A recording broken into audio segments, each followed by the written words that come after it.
स्तोत्र संहिता अध्याय 84 मुख्य गवयासाठी गित्ती चालीवर गावयाचे कोरहपुत्रांचे स्तोत्र। हे सेनाधीश परमेश्वरा, तुझी निवासस्थाने किती रम्य आहेत। माझ्या जीवाला परमेश्वराच्या अंगणाची उत्कंठा लागली असून तो झुरत आहे। माझा जीव व देह जिवंत देवाला हर्षाने आरोळी मारित आहे।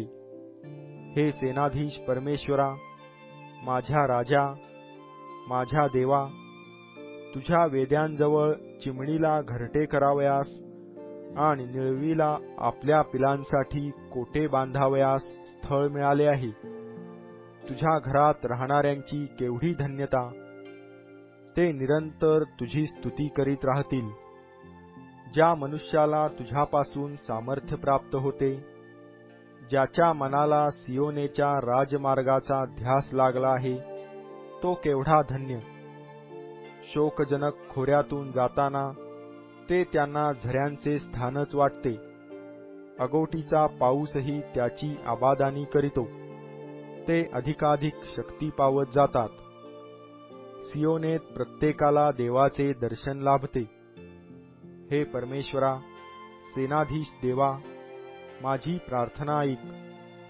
हे याकोबाच्या देवा, कान दे। हे देवा, तू आमची ढाल आहेस, अवलोकन कर। तू आपल्या अभिषिक्ताच्या मुखाकडे दृष्टी लाव। खरोखर तुझ्या अंगणातील एक दिवस हा सहस्त्र दिवसांपेक्षा उत्तम आहे।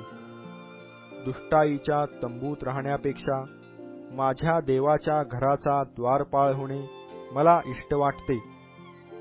कारण परमेश्वर देव हा सूर्य व ढाल आहे। परमेश्वर अनुग्रह व गौरव देतो। जे सात्विकपणे चालतात त्यांना उत्तम ते दिल्यावाचून तो राहणार नाही। हे सेनाधीश परमेश्वरा, जो मनुष्य तुझ्यावर भाव ठेवितो तो कितीतरी धन्य।